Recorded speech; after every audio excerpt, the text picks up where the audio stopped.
Hello, everyone.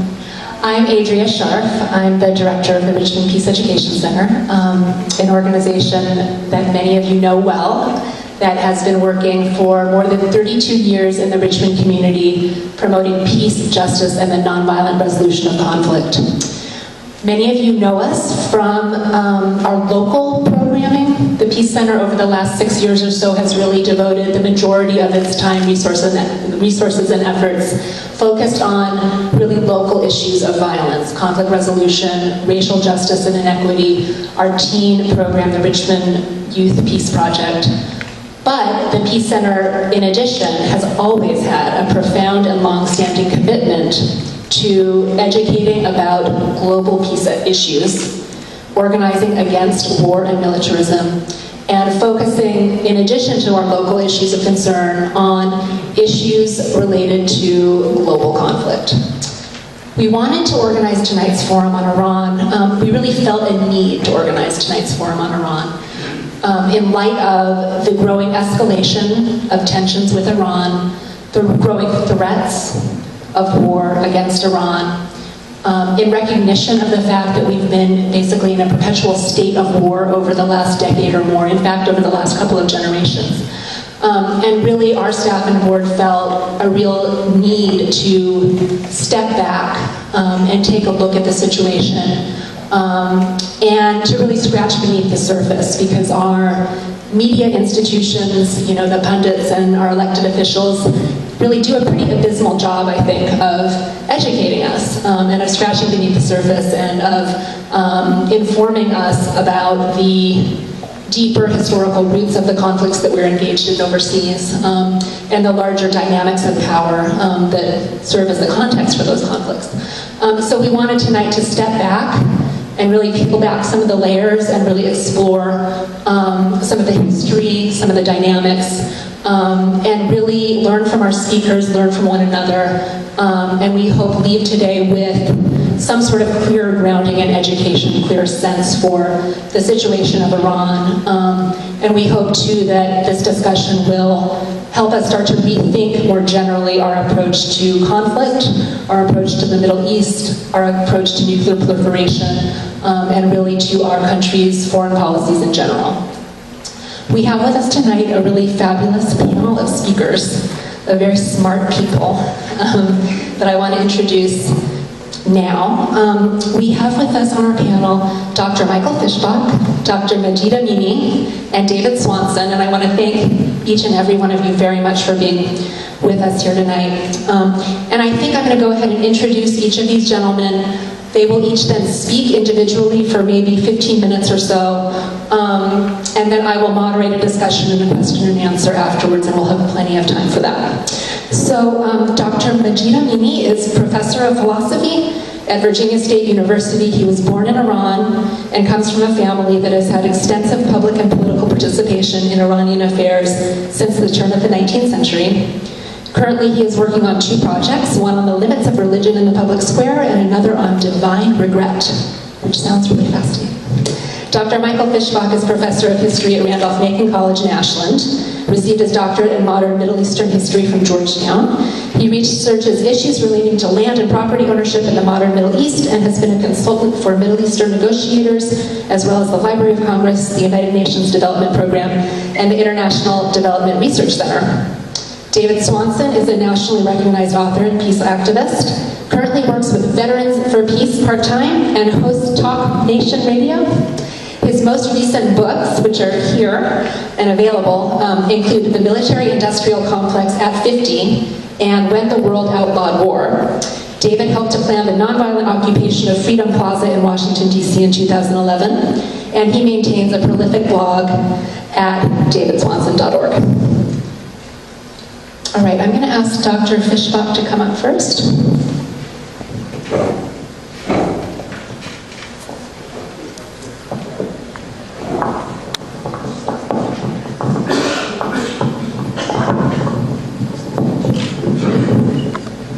Good evening. I'll set a good example here by turning off my own cell phone.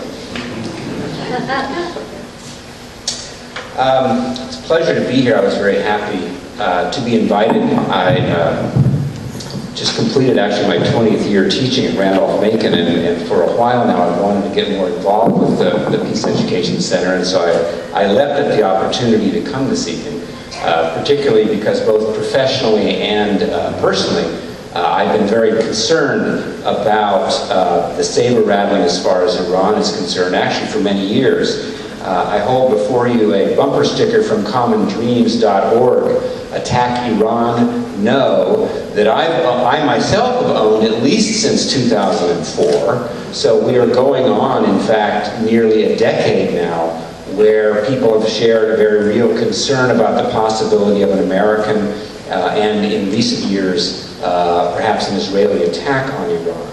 As an historian of the modern Middle East, what I'd like to do is two things briefly this evening before our roundtable discussion. The first is to try to situate for you the background historically to the modern Middle East.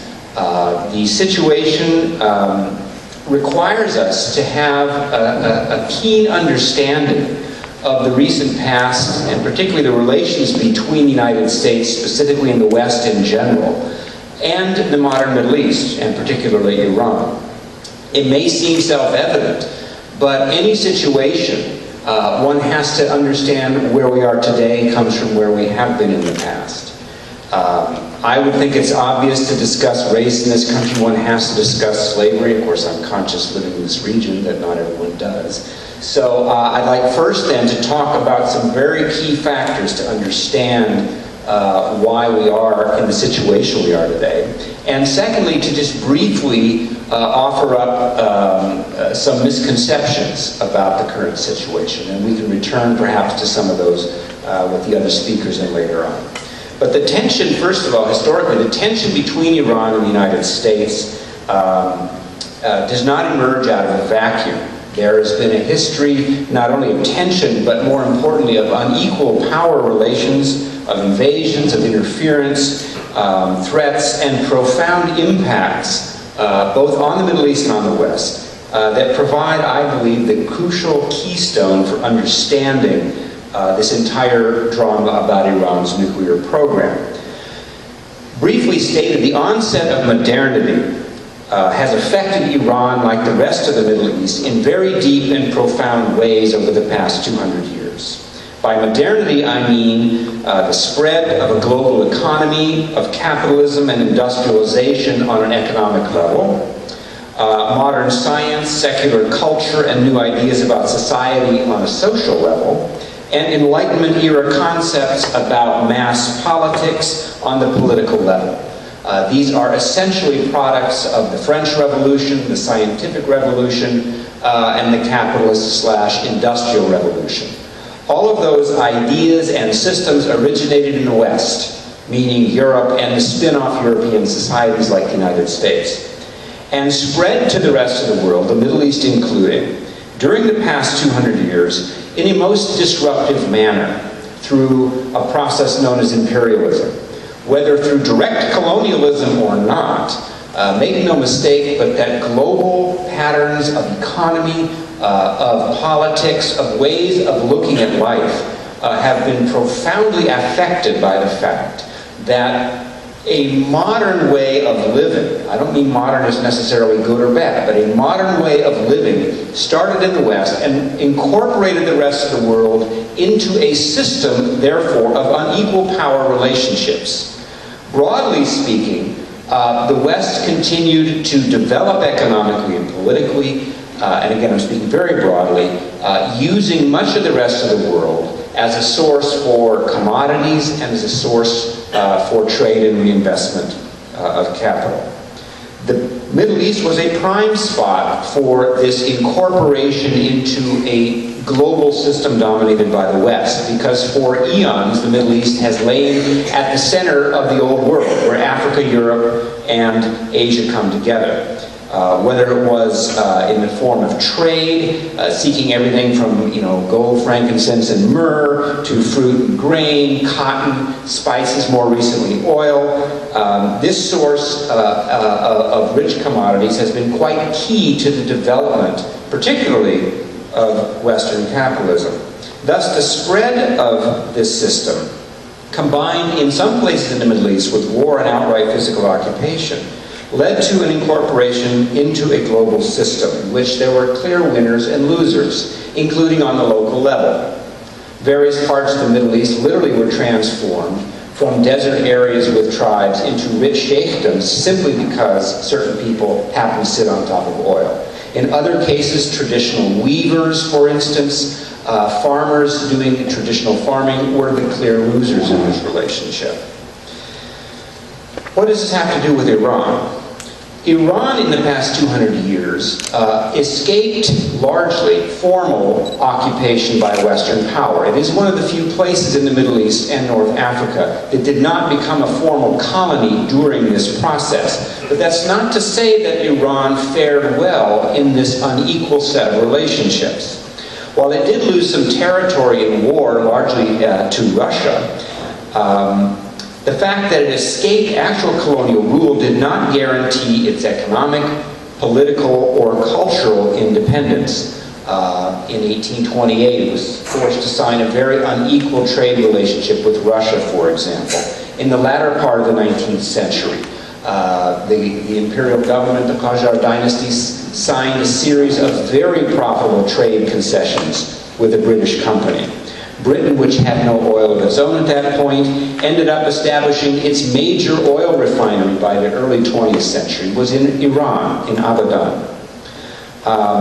And in fact, attempts by the Iranian people to, for instance, establish a constitutional government and put limits on the power of their monarch were actually stifled by foreign intervention, in this case by Russian troops. During the First World War, despite being a neutral party, Iran found itself invaded by Russian forces, by Ottoman and Turkish forces, and in fact by British forces. During the 1920s, a new regime under Reza Khan, later Reza Pahlavi, tried desperately in the pattern of both, on the one hand the Soviet Union and on the other hand Ataturk's Turkey, to modernize Iran, to put it in better position to secure its independence.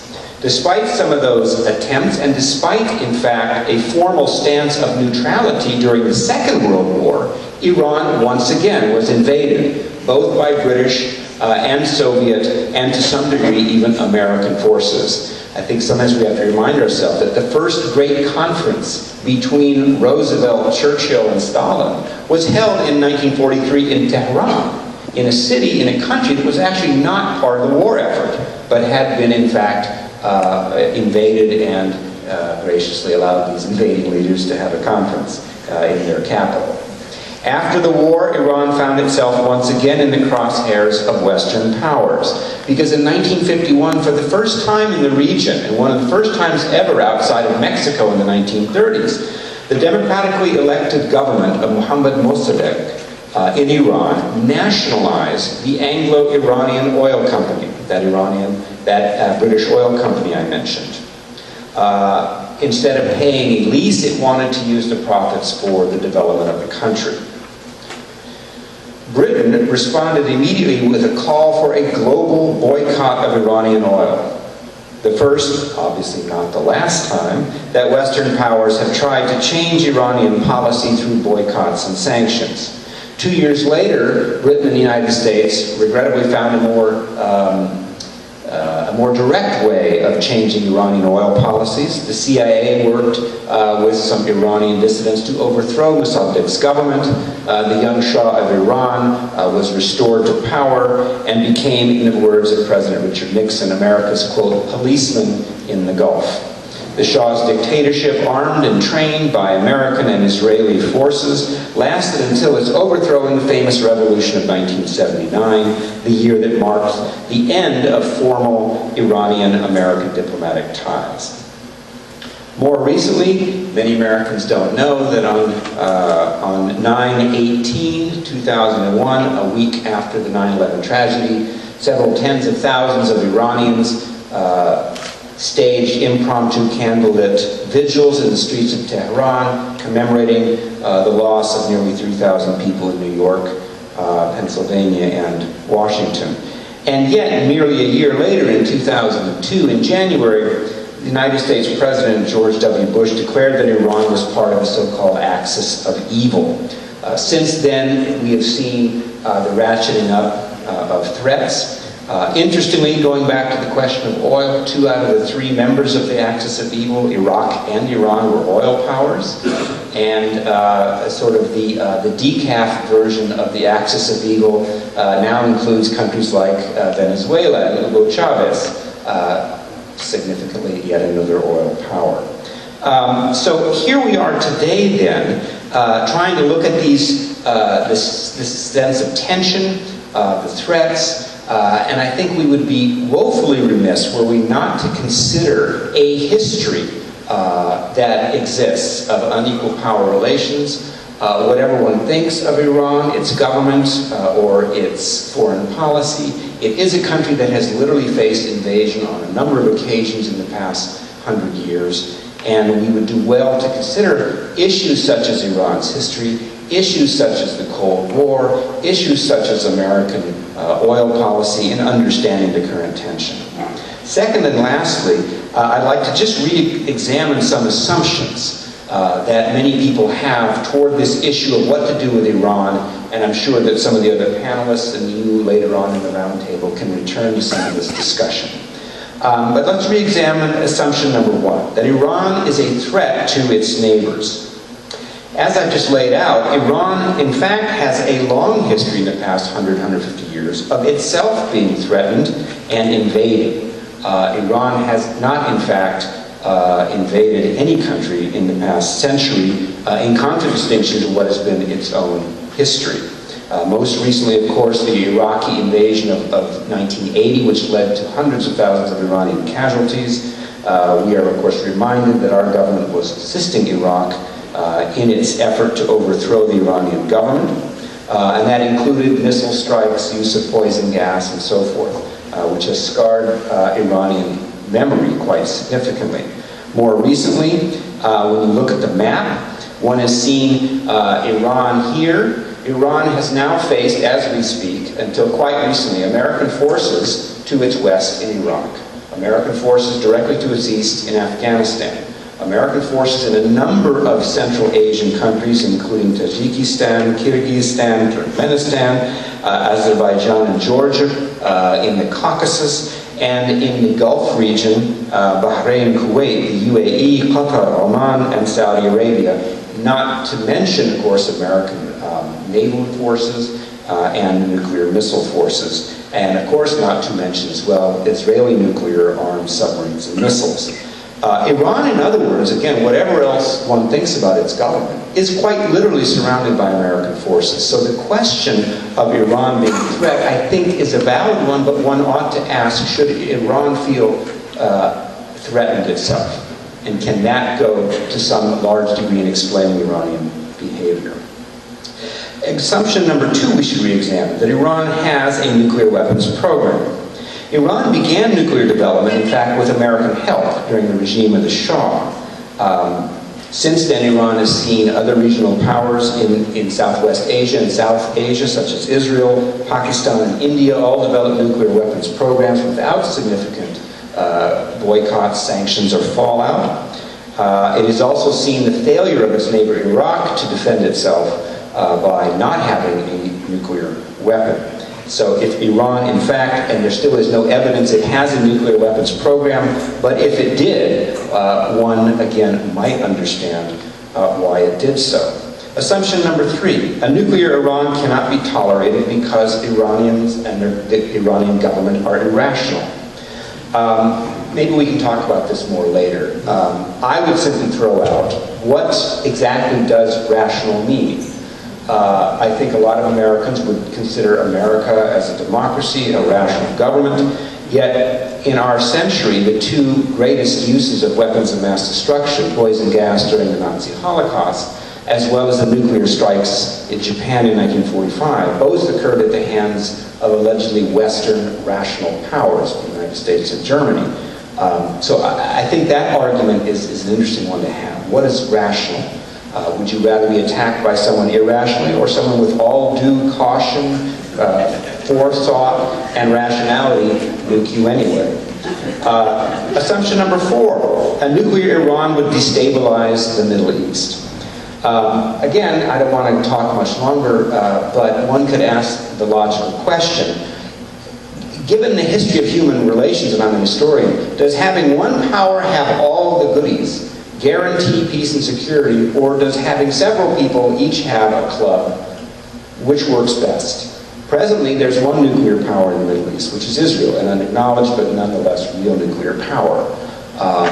Whatever one thinks of Israel, it is a fact that since 1967 it has occupied and attacked several of its neighbors. Does the idea of one nuclear power guarantee peace and stability? One could argue we've not seen peace and stability in the Middle East. Our own government has contributed to the lack of stability, unfortunately, in my opinion, by invading Iraq in 2003. So I think the question of peace and stability in the Middle East is linked to, but really is an entirely separate matter from the question of who has nukes. You could make, and I am not personally an advocate of nuclear weapons, you could make a good argument that having two powers like the US and the Soviet Union, two powers like Iran and Israel, would that actually lead to more peace? Another assumption, and I just have 2 more. Iran might give the weapons to others, like terrorist groups. History has shown once again that the powers that have shared nuclear technology in a major way included the United States, the Soviet Union, France, and in Israel, South Africa collaboration. So there's no guarantee that any nuclear power would not share things. The question is with whom and for what reasons. There's been plenty of examples of nuclear sharing, including in some unseemly ways by the existing nuclear powers already. The final assumption, attacking Iran would forestall nuclear development and would lead to a containable situation. Even the best experts in the United States and Israel don't think that a strike on Iran's nuclear facilities would delay an alleged nuclear program more than about 3 years. It is pretty certain that it would lead to a series of, perhaps not catastrophic, but very significant countermeasures that would pose, again, a wider challenge to peace and stability. I'm sure we can get into some of these questions later on. Do you fight fire by setting fires? Do you stop wars by starting wars? But I've tried to at least lay out some of the important historical background to make us understand that it's not just a question of 2 countries that have a problem. There's a deep historical background to help explain this tension, and I've also tried to lay out some of the issues I think we ought to consider. Thanks very much.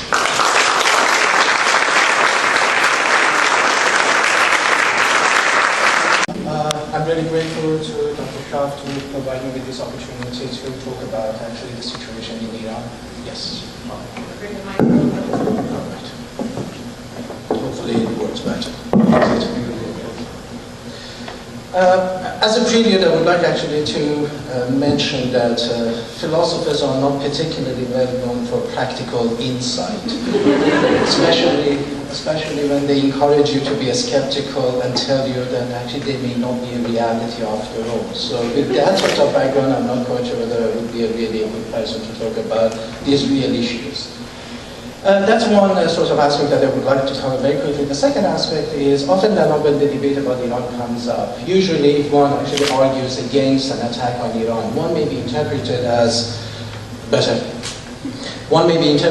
saying that, or trying to be apologetic or try to defend the regime in Iran. Actually, that's not my purpose. Personally, my family actually has suffered both under the previous regime as well as the one actually in power now. I mean, severely, not just having actually prison terms. My grandfather was brutally sort of tortured and he was killed, the body was dumped. One of my uncles actually had to resign his position as a sort of high-ranking civil servant. And during the time of Shah, before the revolution, again, one of my uncles actually, he was very precocious. By the age of 15, he could write actually articles for national newspapers at the age of 15. And at the age of 16, he was actually sort of taken to prison, tortured, used electrical shock, and for the past 50 years, he's been committed to a mental asylum. I mean, these are just sort of examples. So my family suffered under both regimes. So when we talk about actually the issue of whether it is advisable actually to go on this spree of attacking Iran, and trying to say that, look, this may not be the best policy to go forward. It's not a defense of the regime, because the regime actually is really brutal, especially in the past 7 years since actually Ahmadinejad, the president, came into power. The brutality of the regime actually has escalated significantly. And what is very interesting is that the forefront of people suffering are intellectuals, including a lot of philosophers. I have actually friends and colleagues that are either in prison or they've lost their livelihood completely, and they are basically sort of driving taxis in Tehran to be able actually to make a living. So the point that I'm going to raise is not a defense, it's saying that, look, the other side of the attack or the option of attack is really very dramatic and may not be really the best option to go ahead. Having said that, let me actually say that hopefully, if I get the opportunity, I'm going to talk on the 3 rubrics, as educationalists are very fond to remind us that rubrics are very important. One is the realistic assessment of Iranian capabilities. That's a very serious issue, often they're not ignored and assumed that actually it's covered. Dr. Fishbach actually covered excellently a lot of grounds, especially this issue about the capability that I'm going to talk about very briefly. The second issue, effectiveness of an attack on Iran, how effective the attack is going to be. Thirdly, the pathology of the failure for reaching a resolution or agreement with Iran. Actually, that in itself is a very serious issue. We do really need to do a political pathology why we are not actually getting to any sort of agreement. As Michael actually mentioned, these people actually in the regime, they are very brutal, but they are extremely rational, and they actually understand, at least on a utilitarian basis, very well what to do to survive. Hence, one has to take that into account, why the negotiations have actually faltered for so long. Let me go back, if I get the opportunity to cover everything. As you can see, I'm a philosopher, I'm fond of talking a lot, so I'm sure time actually is going to stop me. Looking at the realistic assessment of Iran's capability, there are 2 issues here. One is the sort of the technical aspect, the other one is the political. But in terms of the technical aspect, there are 2 issues. First, whether Iran is capable of producing a nuclear device or not. And secondly, whether Iran is capable of actually delivering the device or not. These are 2 separate issues. You may be able actually to produce but not deliver. You may be able to deliver but not to produce. And so far as actually all the indications are concerned, on both accounts, Iran actually is failing. It's not having the ability either actually to produce the device or actually producing the delivery method.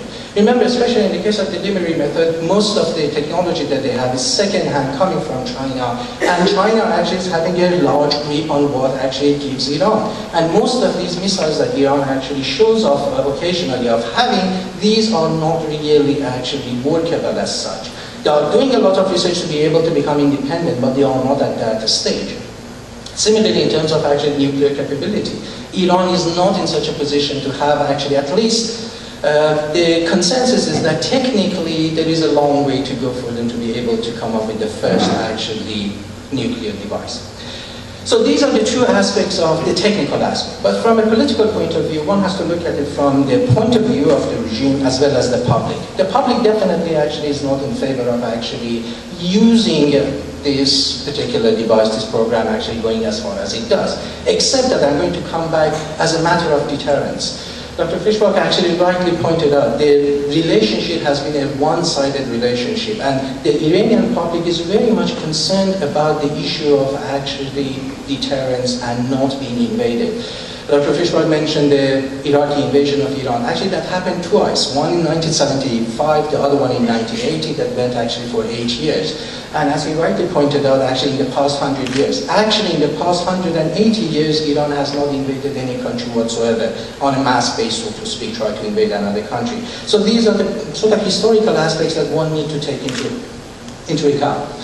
Insofar as the regime itself is concerned, one thing that is very important to notice that it's not a monolithic actually structure, despite the sort of presentation of Iran in the media.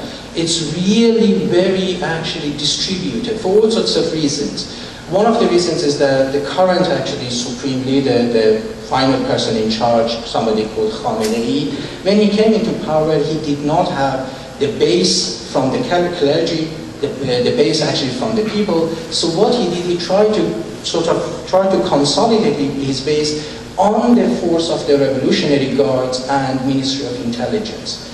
As a result, there has been a diffusion of power, and basically within the revolutionary guards, there are actually three different factions. Each one vying actually for power and trying to eliminate the others. But so far that has been a stalemate for the past actually 15 years. No faction has the upper hand.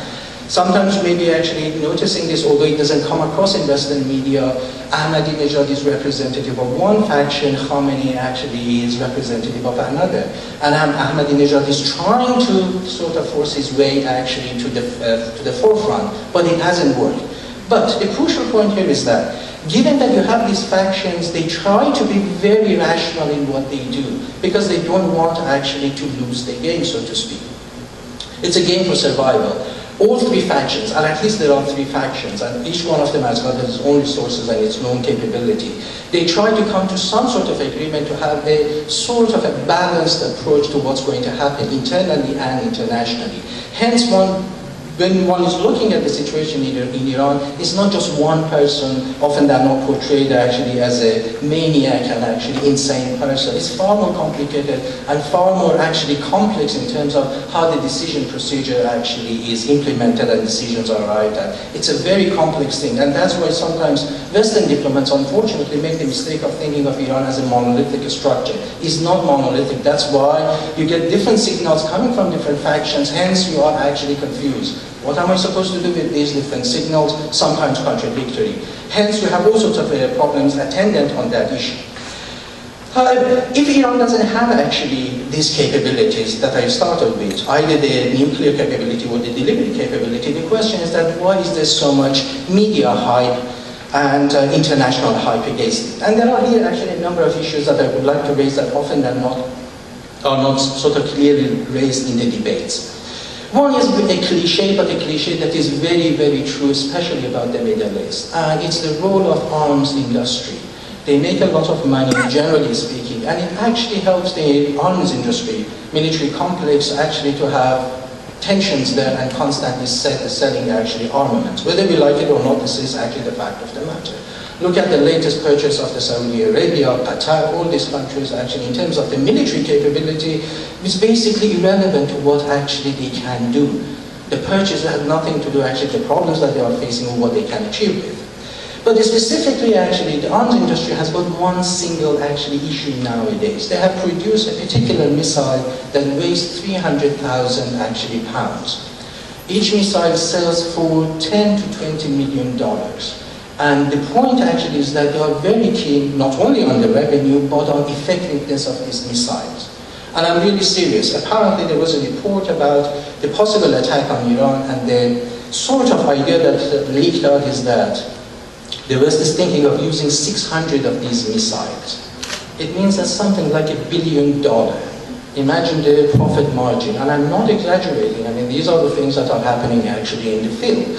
So if you have actually these very powerful military complex institutions trying actually to stir up the conflict, it makes sense. $1 billion actually worth of wealth, so to speak, adding to a company's sort of portfolio. So that issue is there.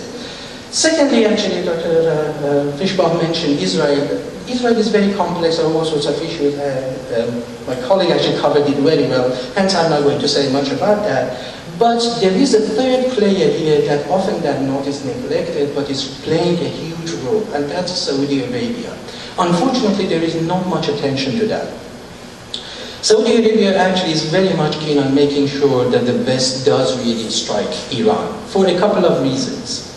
In fact, Saudi Arabia is really the central, at least from my point of view, is far more actually in this respect insidious than any other actually option or any other alternative or any other factor in this, whether Israel or actually arms industry. Saudi Arabia has been trying actually to expand its hegemony, has been trying always to actually get the leadership of the Muslim world. And it started in the early 60s through education, what nowadays you may be familiar with, the establishment of madrasas, actually all the way from Indonesia, coming to Bangladesh, going all the way actually to Middle East and then North Africa, and some extent to sort of Middle Africa. And they've been very successful actually in fermenting a religious fervor and trying to get support behind actually what they have. So they have this ambition of becoming the leader of at least the Muslims, if not the predominant actually leader in the Middle East.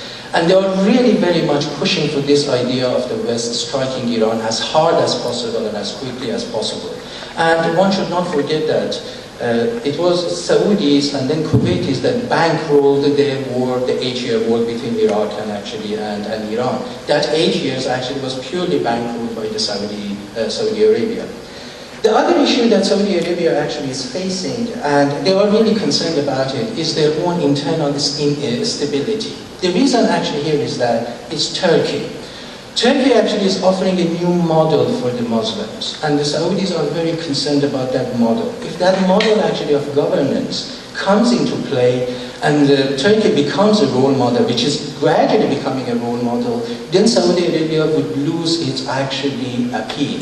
And in fact, the whole idea of having a sort of democratically run environment in a country could come and actually become a sort of a virus in Saudi Arabia itself. Saudis are very concerned about this possibility, that instead of having a Saudi actually model, we may have actually a Turkish model. That's the other thing that they are concerned about. And they would like to expand their influence as much as possible to a wider area in Middle East.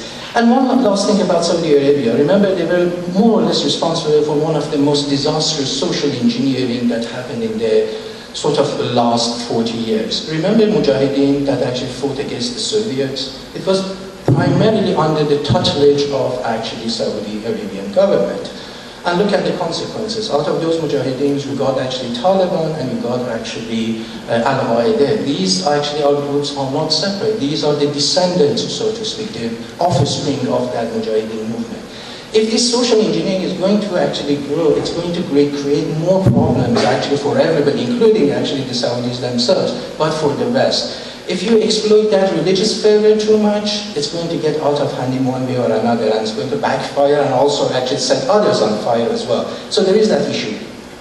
Lastly, I think I'm running out of my time, but lastly, Turkey. Turkey as well has got a vested interest, less than other players in the field. As I said, they are really growing in popularity. They are becoming a central figure in the Muslim sort of among the Muslims in the region, as well as going all the way from Indonesia to North Africa. Turkey is very much keen on actually making sure that Iran is sidelined to a large extent. The dream of the Ottoman Empire is coming back, although it's coming back in a very interesting manner. And it's very actually humane, this dream, at least on the surface. So they have a vested interest to make sure that there is no player. Iran actually is pushed on as much as possible. So that's actually, in terms of looking at why these the hype against Iran doesn't actually disappear. How much more time do I have? You have about 2 minutes. 2 minutes? Okay, it's obviously I'm really talking too much. I just covered only one element out of the 3. So, You can have 5. very quickly, I just talk about the effectiveness of an attack on Iran. Or actually, let me just think very Actually, carefully. you can have... Okay, yeah, you can have a few more minutes. Okay. Very quickly about the effectiveness of the attack on Iran. Again, a couple of things that should be taken on board, especially if you are contemplating on attacking Iran. Post-Balkan War, what happened in Bosnia and actually Herzegovina?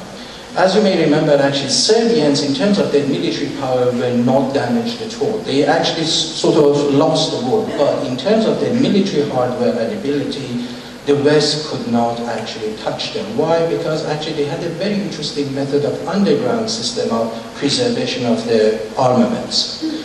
Once that actually conflict disappeared, a lot of countries, including Iran, actually learned a very important lesson. Basically, actually using the same model as Serbians used in order to protect their armaments. Hence, what you have in Iran is not something that you can actually surgically bomb or attack. It's far more complex, and you cannot really just drop these bombs and then the whole thing disappears.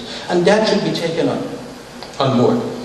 The second thing that the Iranians actually learned, at least in the past 15 years, is the wide distribution of these actually research centers and facilities across the country.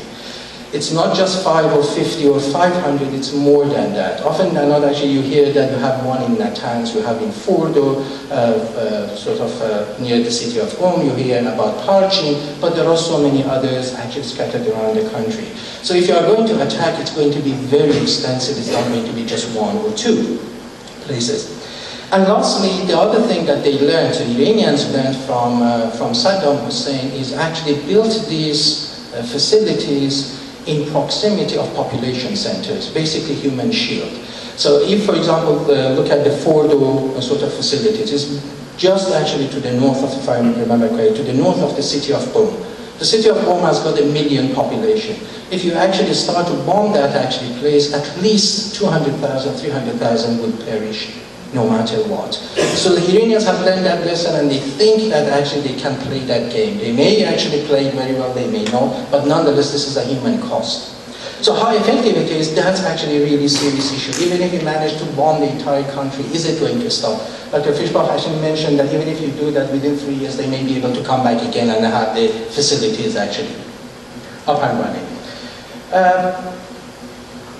I was going to talk about, I'm not going to talk about, briefly mentioning about the role of actually Russia and China, especially Russia, and I would like to draw your attention to the conflict in Georgia in 2008, when the Russians actually destroyed 4 to 7 billion worth of armament in Georgia. Russians are very serious, actually putting 2 days ago, if I'm not mistaken, said that if there is going to be any attack on Iran, it may actually lead to the Russian forces to intervene. There is actually a word going out that the supreme leader of Iran has signed a confidential treaty with the Russians, allowing them actually to land forces in Iran if Iran is going to be attacked. And remember the conflict in Georgia. Russia actually waited the game for 3 days, and then they launched a heavy attack, basically destroying Georgia. I don't think in this case, and Georgia is not really that important geopolitically in comparison, it's important, but in comparison to Iran, the significance actually is not similar.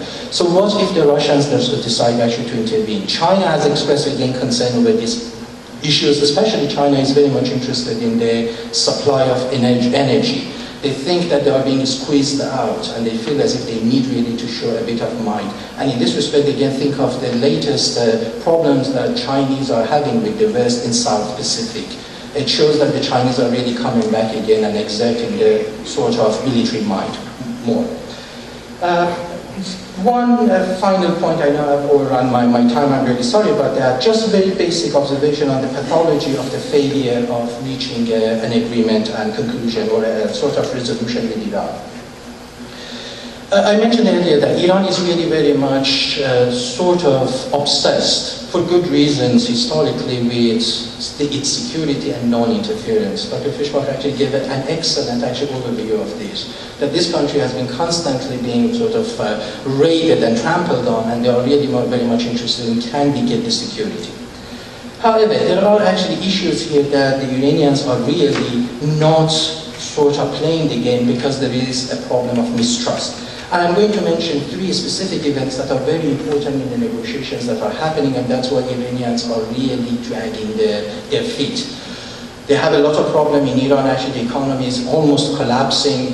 According, these are the official figures. I'm not actually looking at the opposition figures. According to the government itself, 1 out of 5 family, there is no one in that family that earns actually any money whatsoever. The entire family actually is absolutely without a job. So the economy is bad. Officially, the inflation is 40%, but 60% and 200% is really the real figure actually happening in Iran.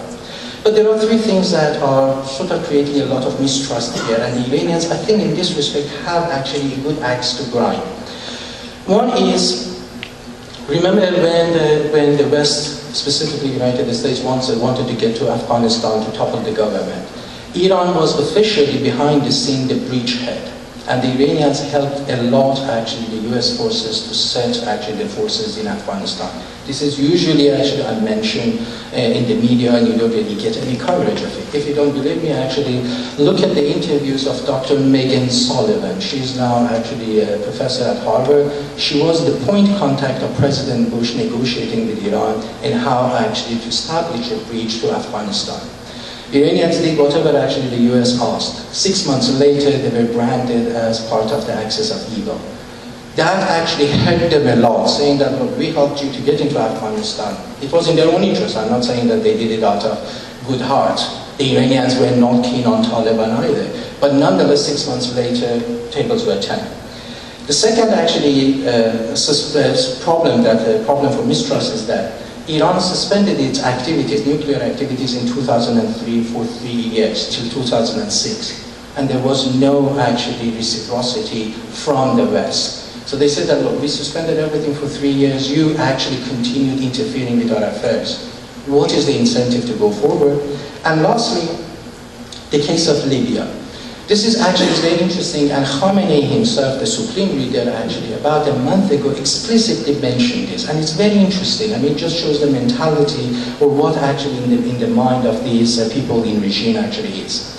He was in the holy city, this religious city to the north east of Iran called Mashhad, and he said that, look, when Colonel Gaddafi actually signed a treaty, albeit an informal treaty with the West, specifically with the US, that it would dismantle all its chemical and nuclear facilities, and all the actual facilities were shipped into the States, and they are in the States, all these sort of facilities, on the condition that the US would not interfere, as well as allow Western companies to go and actually explore oil in Libya. What happened a few years later? The Americans and the West in general went back on their words. The Iranians are saying that, look, you had an agreement with this regime. Whether you like it or not, it was an agreement. But halfway through the game, you changed the rules.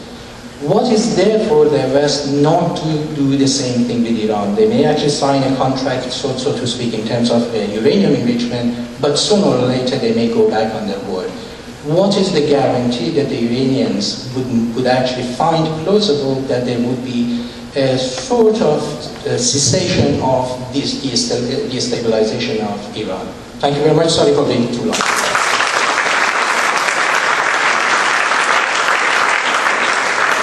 Thank you.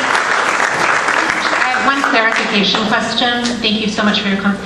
I just wanted to clarify one question, and I'm breaking my own protocol here because we're not quite ready for the Q&A. But my question was about you commented on the nuclear program of Iran. And as I've deepened my own understanding of the situation, I've become so sensitive to that issue because so often in the headlines we're conflating the nuclear energy program with the assumption that there really is a nuclear weapons program, and I just am sensitive to that and it's my understanding that Iran clearly has a nuclear energy program that is developing low-level enriched uranium, but that in fact there is not clear evidence that they are on track to developing a nuclear weapon. And I just wondered if you could comment very briefly on that differentiation. Thank you. Absolutely, there are two issues here. One is actually just having a sort of activity that every nation is entitled to as long as actually they are signatory to NTP, so they can actually have nuclear activities in terms of trying to provide nuclear energy for domestic resources. But then there is a second actually sort of possibility of extending or expanding that ability into arms actually production. But what is very interesting is that from 2003 to 2006, everything actually came to a halt. Everything. Not only the scientific sort of peaceful use, but also whatever they thought that it was military use of the nuclear actually program. So in that respect, you have 3 years of hiatus, but no actually result coming to the regime. Thank you very, very much to Adria for inviting me to the Richmond Peace Education Center. There is nothing this country is in more desperate need of than peace education.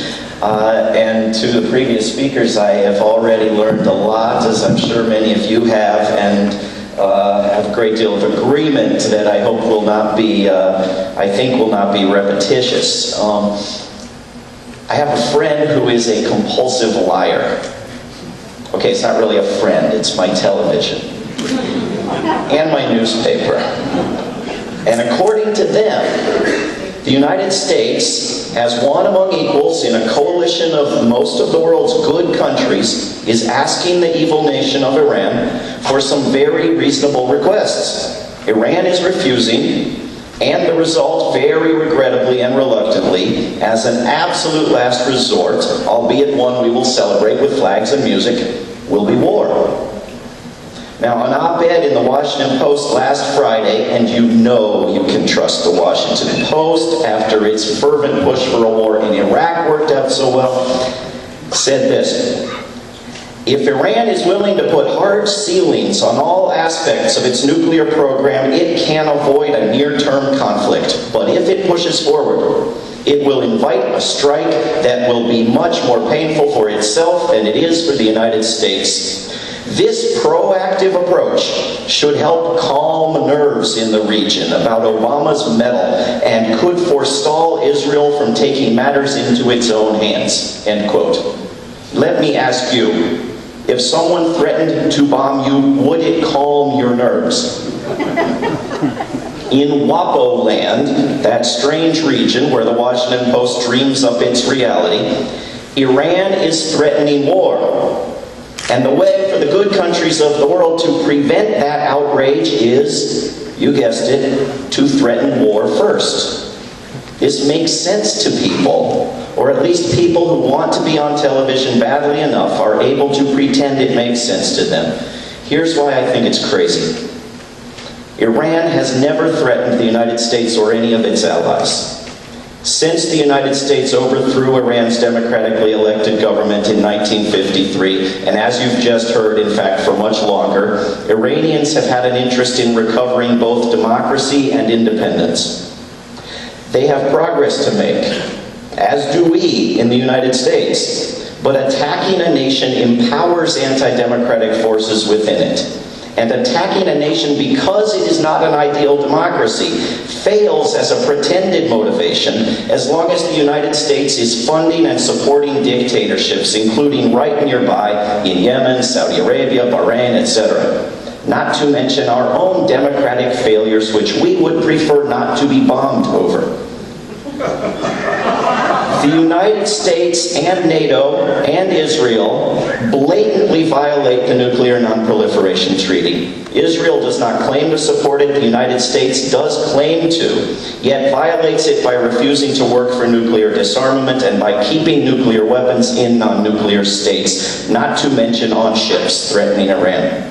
Iran, in contrast, is not accused of violating the Non-Proliferation Treaty or any other law. Iran is permitted to develop nuclear technology for energy and medical purposes and to enrich uranium to the levels used for both of those purposes. Yes, the world should get rid of nuclear technology entirely. Yes, it's ludicrous that US-imposed sanctions are preventing Iran from developing renewable energy sources. But if you're going to disguise a war as law enforcement, it is important to point out that only the police have violated any laws. The United States pushed nuclear energy technology on Iran a couple of generations back. If you go to my website, don'tattackiran.org, you'll see a US magazine ad from nuclear power companies with a big photo of the Shah of Iran, the dictator the US imposed on Iran following the coup. And the ad brags about how the Shah is developing nuclear power plants, and the United States should be doing more of the same itself. Despite Congresswoman Michelle Bachmann's promise to close our embassy in Iran if elected president, the US has not had an embassy in Iran since the 1979 hostage crisis. An episode Americans have a harder time moving past than the 1953 coup, because unlike that coup, they've heard about it. Yet Iran has not been unwilling to talk to other nations, including the United States, despite the United States' assistance to Iraq in making war on Iran during the 1980s. Iranians like the United States, and Iranian ships keep saving US ships from pirates, including yesterday. Iran assisted the United States in Afghanistan in 2001, as you've heard. Iran tried to negotiate with the United States after its attack on Iraq in 2003. 2 years ago, Iran tried to agree to ship uranium abroad for refining, but on October 18, 2010, the day before a meeting was to be held on that deal, a US-backed terrorist group attacked a group of top Iranian Revolutionary Guard commanders. The Supreme Leader Ali Khamenei issued a statement on October 19th condemning the terrorists whom he charged, quote, are supported by certain arrogant powers' spy agencies, end quote. The West could not be trusted. The deal was off, exactly what the US-friendly Green Movement had been pushing for. Iran is not obliged to ship its uranium abroad. It is not violating any law by not doing so. On the contrary, it would do so in order to persuade the United States to stop violating laws. Iran is under what Washington proudly calls crippling sanctions. Our government and its allies have blockaded Iran's economy, resulting not in diminished power for its current government, but in intense suffering for its people. Our government did this to Iraq during the 1990s, killing at least 500,000 children, which then Secretary of State Madeleine Albright said was a price worth paying. You may have seen her a few weeks ago joking it up on the Jon Stewart fake news show, which should really stick to comedy and stop trying to interview people. Iran wants a murderous crime to end. Not to mention the assassinations of its scientists. It doesn't want to begin one. No treaty requires Iran to allow inspections of military sites. The United States made sure that that requirement was not included in the Non-Proliferation Treaty. Iran would agree to such measures to ease its people's suffering and to discourage the crime of threatening war, a crime engaged in by the US President and Congress, not just the Washington Post. I don't want Iran to develop nuclear weapons. I wish the CIA had not been so stupid as to give Iran plans to do so. I wish President Obama were not prosecuting as a spy the US journalist who reported that story. We need to know what our government is up to, no matter how embarrassing. I wish the US weren't flying drones over Iran, losing them, pathetically asking for them back, and allowing Iran to reverse engineer them. Just as I wish the United States were not giving and selling weapons to most of Iran's neighbors and weren't stationing its own troops and weapons all over that region. I'm opposed to militarization. I wish the United States had not made certain that Iraq had no nuclear or other weapons and then bombed it. I wish the United States had not made certain Libya had no nuclear or other weapons and then bombed it. I wish the United States had not threatened North Korea right up until it had nuclear weapons. I wish the United States were not so supportive of spreading nuclear technology to other countries, including India. I'm opposed to teaching countries that only nuclear weapons provide safety and respect. Just as the activists who were honored here earlier tonight are against giving individuals the idea that they need handguns to have safety and respect. Now, I'm not going to tell you that Iran has no nuclear weapons program, but only because I do not have to. The U.S. Secretary of Defense has said so, as has the U.S. Director of National Intelligence, the various intelligence agencies, and their Israeli counterparts. They say Iran has no nuclear weapons and no nuclear weapons program. Iran is open to allowing the IAEA more inspections than it is legally entitled to. But in exchange, Iran wants sanctions lifted and threats of war curtailed. The current talks suggest the possibility of a deal that will preserve peace. The struggle is to overcome the influence of those in Washington who want war no matter what. These talks last month, the first in years, scared the heck out of the war makers. Iran was far too reasonable.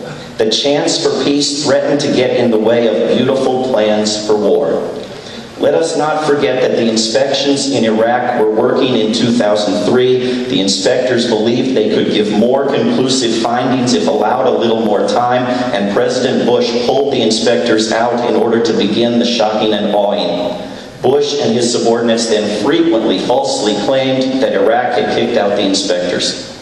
And let's not forget, or let's learn now if we never did, that the Taliban offered after 9/11 to turn bin Laden, as well as before 9/11, to turn bin Laden over to a third country to be put on trial. Instead, our government chose a decade of war in Afghanistan, followed by an assassination, followed by the continuation of the war for additional years. In fact, as documented in my book, War is a Lie, peace offers and offers to talk have been rejected and hushed up prior to or during World War II, Korea, Vietnam, and wars stretching back in our history to countless broken treaties with Native Americans. During the U.S. war on Vietnam, peace settlements were proposed by the Vietnamese, the Soviets, and the French, but rejected or sabotaged by the United States. The last thing you want when you're trying to start or continue a war, and when trying to sell it as a reluctant action of last resort, is for word to leak out that the other side is proposing peace talks. Driving here this evening from Charlottesville, National Pentagon Radio informed me that we will have to have war if diplomacy fails. Well, as long as we haven't had a war, diplomacy has succeeded. Diplomacy fails when you choose war, because there is not something worse than war that you can prevent with a war. It's the worst thing. Now, what we have going for us is the public's memory of the recent lies that started a war in Iraq. But we don't have a representative government in Washington that we can count on to refrain from launching wars just because they're opposed by the public. Which is a little ironic in that our unpopular wars are usually announced as a means to help other countries acquire democracies like ours. The U.S. House of Representatives sent very mixed messages this past week. It passed a bill drawing a line not at an Iranian nuclear weapon, not at an Iranian nuclear weapons program, but at Iranian capacity to begin a nuclear weapons program, arguably where we are right now. It also required the positioning of planes, bombs, ships, and munitions in the Strait of Hormuz. It continues to tighten the sanctions, and at the same time, it undeclared war by including language in the same giant bill with some of these other steps, denying that any war was being declared. Now, the Senate may strip out that language and reject tougher language from Senator Rand Paul that would deny funding for any military action against Iran. Or the President, this one or a future one, may simply ignore it. And this one, by the way, has enlarged the U.S. military, its global presence, its secrecy, its privatization, and its power with little public opposition. Congress hasn't declared war since 1941. Congress opposed Kosovo and Libya and was ignored. Leon Panetta has told Congress explicitly and to its face that it will be informed of where the U.S. military goes to war after the fact. Sending ships to the Strait of Hormuz may be a more significant act here than the undeclaration of war. It remains to be seen and to be determined, including by us. We imagine the government, especially the national government, ignores us, and mostly it does. But when we are sufficiently active, it listens, even while pretending not to. Responding to public pressure is not respectable, as contempt for democracy runs deep. But it happens unacknowledged. We helped prevent an attack on Iran in 2007. We helped scale back and force a deal to end a war in Iraq in 2006 through 2008.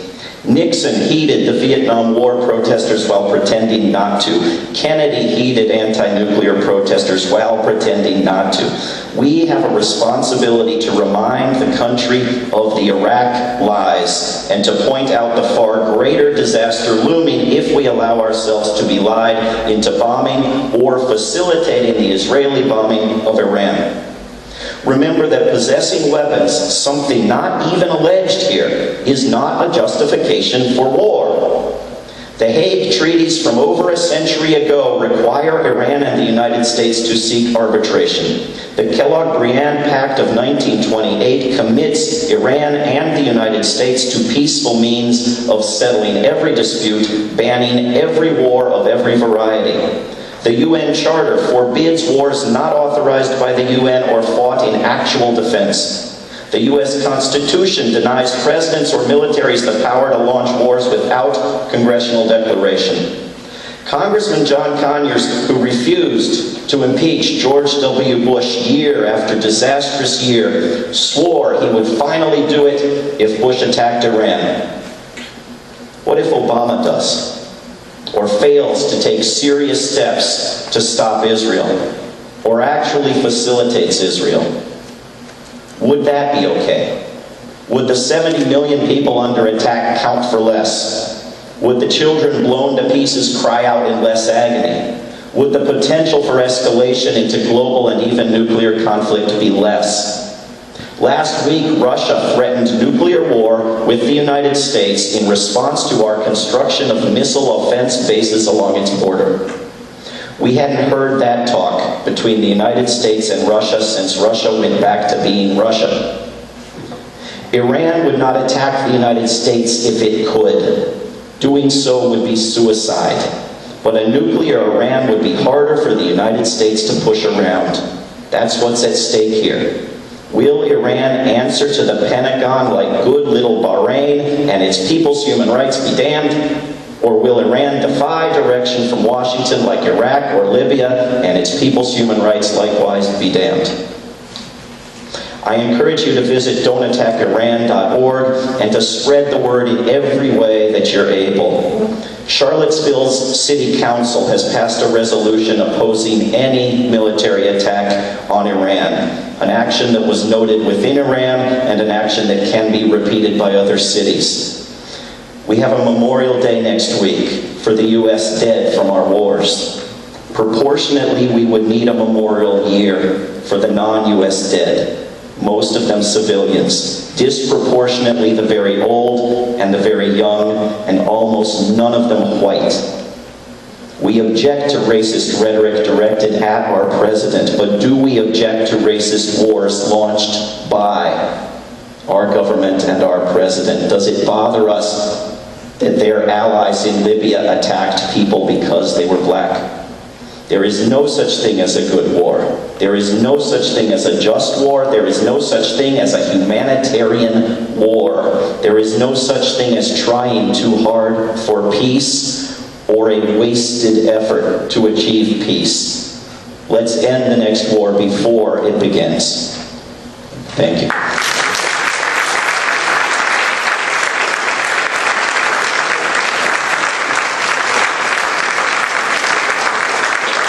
Everyone to just take a moment. There was a lot of information presented, and maybe just, I'd actually like to ask you to take a moment and think about a question that you are left with, or something that really jumped out at you and struck you or surprised you. And I'd actually like to invite everyone to turn to your neighbor and just for a moment, introduce yourself quickly and then share the question that you have, or a comment that you have in response to everything that we've heard, and I think that'll help get the juices flowing for our discussion. So take just a minute and do that. Thank you.